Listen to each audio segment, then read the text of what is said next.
colegas e amigos aqui e, por fim, e não menos importante, aos nossos pais e familiares aqui presentes. Meu mais sincero e emocionado boa noite. Sejam bem-vindos à colação de grau da turma 11 do Centro Universitário SESMAC. Como eu esperei para dizer isso? Nesse lugar que tanto já vi colegas formarem e sonhos se realizarem. Eu juro que achei que a minha vez nunca chegaria. Turma 11, acho que já posso falar, né? Mas conseguimos. Nós sobrevivemos ao curso de medicina. Mas como falar sobre o hoje, sem mencionar tudo o que passamos em nossas vidas para chegar até aqui?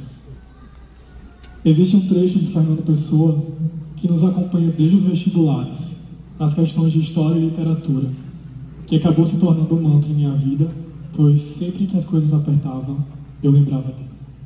Abre aspas. Ó mar salgada, quanto do teu sal são lágrimas de Portugal. Por te cruzarmos, quantas mães choraram, quantos filhos em vão rezaram, quantas noivas ficaram por casar, para que fosses nossos, ó mar. Valeu a pena? Tudo vale a pena, se a alma não é pequena. Quem quer passar além de bojador, tem que passar além da dor. Mar português, Fernando Pessoa. E realmente, quem quer ser médico, tem que passar além da dor. E aprendemos a vivenciar isso desde o vestibular. Quantas demandas, quantos dias e noites, quantas abdicações e ausências precisamos passar até conseguirmos viver os 2.190 dias do curso de medicina. 52.560 horas dedicadas a aprender anatomia, fisiologia, bioquímica, histologia, embriologia, semiologia, clínica médica, neuro, dermato, psiquiatria, cirurgia plástica e o módulo mais querido de todo, o ISEC.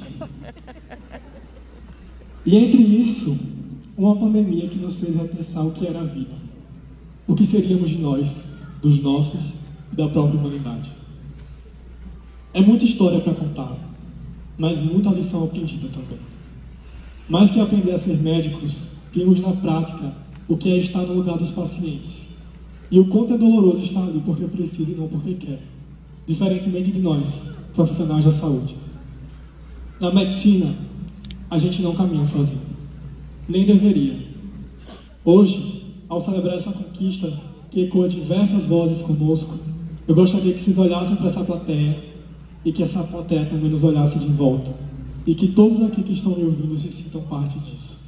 E repito, vocês fazem parte disso. Nossos pais, nossos amigos, nossa família, nossos professores e, sobretudo, aqueles que começaram esse sonho conosco e aqui não estão mais presentes. Razão pela qual nossa turma leva o nome em memória do que se foram. Então, seu Rogério Farias, Naila Maria, seu Antônio e Dona Sônia Alencar, Dona Elina Lobo, Dona Célia, Cleide Bispo, Helena dos Santos e tantos outros. Que a gente tenha o privilégio de, em todas as vidas possíveis, ter na nossa caminhada pessoas que nos amem e torçam por nós de verdade. E que seus legados nos preencham de motivos para nunca desistirmos. Que eles continuem vivos, de alguma forma, em nós. Embora não caiba tempo para falar sobre todos da turma, não tem como não mencionar algumas figuras ilustres da turma 11 que foram responsáveis por nos proporcionar momentos especiais e nos darem muito orgulho. Eu começo por ele. O sobrenome tem luz, ele já é fisioterapeuta.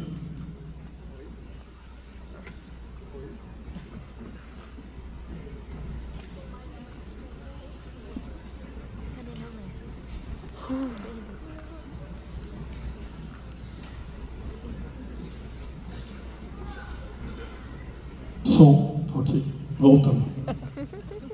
O sobrenome dele tem luz, ele é fisioterapeuta e tem um instituto filantrópico que atende dezenas de crianças atípicas através da ecoterapia. Terapia essa que ele mesmo diz que a cadeira de rodas limita, mas o cavalo devolve para o mundo. Rodrigo, sem você, nossas festas não seriam as mesmas. A turma agradece por todos os patrocínios.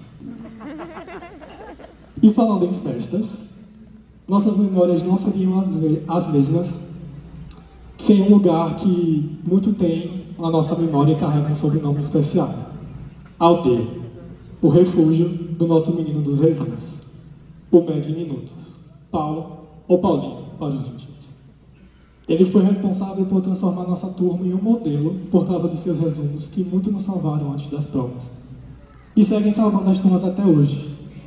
E falando em provas, os calendários mais organizados sempre eram do Pedro Jorge, que muitas vezes nos ajudou nas maiores burocracias que puderam existir.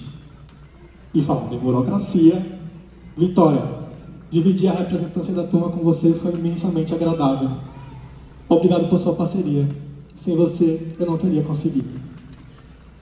E por falar em parceria, não consigo não mencionar os nomes de Flávia, Carol Alencar, Carolina Cândido, Paulo e o meu mesmo, que fomos os responsáveis por transformar essa semana de formatura em realidade. Fizemos o possível e o impossível para que todos que aqui estão se sintam felizes nessa semana. Por fim, não menos importante, gostaria de fazer uma menção honrosa a todos da turma que conseguiram a proeza de trabalhar e lidar com o curso ao mesmo tempo. Darlane, Fabiano, Galfrido e Igor. E também aquelas que, além de estudantes, tinham que lidar com a maternidade, como Lara e Camila Farias. Vocês são a prova viva que, sem rede de apoio, nada é possível. E também aqueles que deixaram seus estados e casas para realizar seu sonho aqui conosco. Bruna, João, Manu, Vitória, Camila, Eloá e Stephanie. Acho que tudo valeu a pena, né? Enfim, são muitas personalidades e histórias que nos marcaram e que fazem a Turma 11 ser de fato quem ela é. Muitos acham que matar é difícil. Tente curar alguma coisa. Isso é duro. Isso requer paciência. Podemos estragar tudo em 5 segundos, mas levar uma vida inteira para consertar. É por isso que temos que ser cuidadosos e gentis nessa profissão que escolhemos. O jaleco, por mais simbólico que seja, não pode nos fazer esquecer que, além de médico, somos humanos, com suas dores, histórias e suas vulnerabilidades. Em Um Espelho, Machado de Assis nos deixa claro que nenhuma profissão pode nos tomar a alma. A verdade é que a faculdade de medicina não nos ensina isso. Nem como é atender alguém que chega dizendo: se isso não funcionar, eu não sei o que vai ser de mim. Ou alguém que te encara no silêncio e espera que você dê um sentido para a dor que nem ela mesma consegue descrever. Ninguém te prepara para o nó na garganta ao perceber, e por mais que você queira, não tem como salvar alguém. Ninguém te ensina como é segurar a ansiedade antes de um primeiro atendimento, ou aquele frio no estômago de pensar: e se eu não der conta? Ninguém te fala que às vezes o paciente não volta. E que você vai se perguntar 1000 vezes: será que eu fiz algo de errado? E não te explicam que muitas vezes você não vai saber se está indo no caminho certo. Ninguém te diz que tem dias que você vai se sentir perdido, que vai olhar para o paciente e pensar: e agora? O que é que eu faço com isso? E está tudo bem, porque é exatamente aí que começamos a entender que a medicina não é sobre ter respostas prontas e concretas. A medicina é feito um oceano, que à medida que mergulhamos, percebemos que ele é muito mais fundo do que imaginamos. Que vocês, meus amigos, não se encantem pelos atalhos mais fáceis. Que busquem cada vez mais, pautados na ciência, se atualizarem e estudarem para trazer o que há de melhor na sociedade. Somos verdadeiros agentes sociais. Lidamos com tudo do que há de mais incrível e de ruim nesse mundo. Ser médico, outrora sinônimo de prestígio social e respeito, hoje, frequentemente parece mais um fardo mal compreendido do que um ofício admirado. A desvalorização não se limita aos vínculos precários ou às jornadas exaustivas. Ela se revela, sobretudo, no olhar social. O médico deixou de ser um agente de cuidado para ser visto como um mero prestador de serviço. No setor público, enfrentamos estruturas sucateadas, escalas sobrecarregadas e a constante sensação de estar tapando o sol com a peneira. No setor privado, somos pressionados por metas e algoritmos que tentam traduzir a complexidade humana em protocolos de custo-benefício. Em ambos esses cenários, a nossa autonomia se dilui, seja pela judicialização da prática, seja pela padronização imposta por quem nunca nem viu um paciente grave. Aos poucos, instala-se uma crise de identidade. O romantismo de salvar vidas se esbarra na burocracia, na violência e na culpa silenciosa de não conseguirmos fazermos mais do que podemos. A medicina exige formação longa, atualização constante, decisões rápidas e consequências que são muitas vezes eternas. E o retorno, algumas vezes, é repleto de cobrança desmedida. Esquece que somos humanos. A desvalorização tornou-se simbólica. E quando se perde o valor simbólico da medicina, perde-se também o pacto social que sustenta o cuidado. A medicina adoece, e com ela, adoece os que a sustentam. Vocês, meus colegas que estão aqui sentados atrás de mim, estarão pegando um cenário totalmente diferente do que os nossos professores pegaram. Nós agora temos a inteligência artificial e todas as tecnologias disponíveis para dar diagnóstico. E o que nos separa ainda é aquilo que ninguém, além de nós, somos capazes de dar e receber: o afeto. O afeto é uma das dimensões mais bonitas da nossa profissão. A forma como o outro cuida de você, te olha, se preocupa em resolver aquele conflito. Tudo isso possui tamanha importância e relevância que vale a pena lembrar que isso nos torna ainda essenciais. Essa troca que só nós humanos conseguimos ter, e só nós temos a responsabilidade de mantê-la viva, não se esquecendo do quanto isso faz de fato diferença. A faculdade também não te ensina sobre a solidão da profissão, sobre como é desafiador empreender, divulgar o nosso trabalho. Não te contam que, além de médico, agora você vira social media, financeiro, administrativo e mil coisas que nem sonhou que faria. Também não te fala que você vai se orgulhar de cada paciente e de cada vitória que eles vão ter, de cada desconstrução, de cada ciclo que se fecha, de cada vida que aos poucos vai se reorganizando. E talvez o mais importante é nos darmos conta que enquanto cuidamos, também vamos nos transformando. Porque não tem como atravessar tantas histórias e continuar sendo a mesma pessoa. As paredes dos hospitais já ouviram preces mais honestas que igrejas. Já viram despedidas e beijos mais sinceros que muitos aeroportos. Foi no hospital que vi um homofóbico ser salvo por um médico gay. Vi um negro ser salvo por um racista.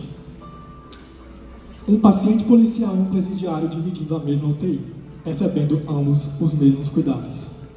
O paciente milionário esperando na fila do SUS pelo transplante de um órgão doado por um paciente extremamente pobre. A verdade nua e crua das pessoas aparece na maioria das vezes nos momentos de dor e sofrimento.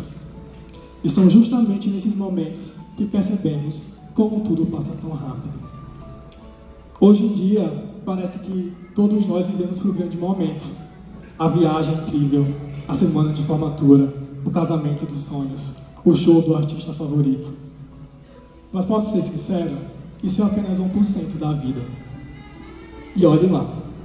E os outros 99%? A vida, de fato, existe neles. Particularmente, eu acho que a parte mais bonita disso tudo é que a gente não se dá conta de que está vivendo os bons momentos enquanto eles estão acontecendo. A última vez que estivemos juntos na sala de aula, a última vez que almoçamos juntos no céu do SESMAC, a última vez que pegamos um livro na biblioteca, não percebemos que sentiremos falta, porque tudo parece tão normal, tão banal, até que esses momentos mais simples viram nossa maior saudade. E eu já estou sentindo falta, confesso, dos amigos que fiz, da família que eu posso chamar que criei nesses últimos 6 anos. Gostaria de falar isso enquanto há tempo. E falando em tempo, daqui a 100 anos, a maioria de nós desse teatro, talvez, já não estaremos mais nesse plano. Novas pessoas irão estar morando em nossas casas, serão donas dos nossos bens. Pessoas essas que ainda nem nasceram. Então hoje, eu convido vocês a refletirem como de fato a gente deveria viver. Se soubéssemos o quão rápido seremos esquecidos, talvez vivêssemos com muito mais intensidade. E por mais utópico que isso seja, lembrar disso sempre me faz ter gratidão por estar vivo. A única certeza que temos depois de nascer é que vamos morrer. E esse intervalo até lá, eu particularmente, chamo de vida. Por isso, essa abstração desse fato, sobre esse intervalo, é o que deveria dar significado a tudo que fazemos. A gente precisa aprender a ter mais orgulho da gente. São tantas coisas que passamos para chegar até aqui. Perdemos pessoas, coisas saíram do controle, erramos, choramos, caímos, mas a gente sempre superou, continuou e deu a volta por cima. Como eu sempre falo, isso também passará. Que bom que hoje é o término de uma etapa e o início de uma nova. Por mais finitos que sejamos, tenho uma novidade para vocês. Ainda temos tempo.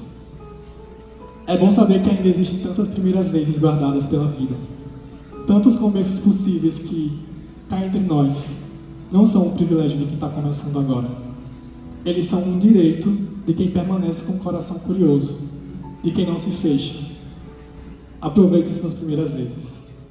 Daqui a pouco, será a primeira vez que seremos chamados de médico, de fato e por direito. Obrigado por terem me escolhido para representar vocês do primeiro ao último dia de faculdade. E obrigado também por terem realizado meu sonho de ser orador de turma. Desculpa. Gostaria de finalizar citando um trecho da oração de Francisco de Assis, a qual muito serve para a nossa profissão. Ó Mestre, fazei que eu procure mais, consolar e ser consolado, compreender e ser compreendido, amar e ser amado, pois é dando que se recebe, perdoando que se é perdoado, e é morrendo que se vive para a vida eterna. Amém?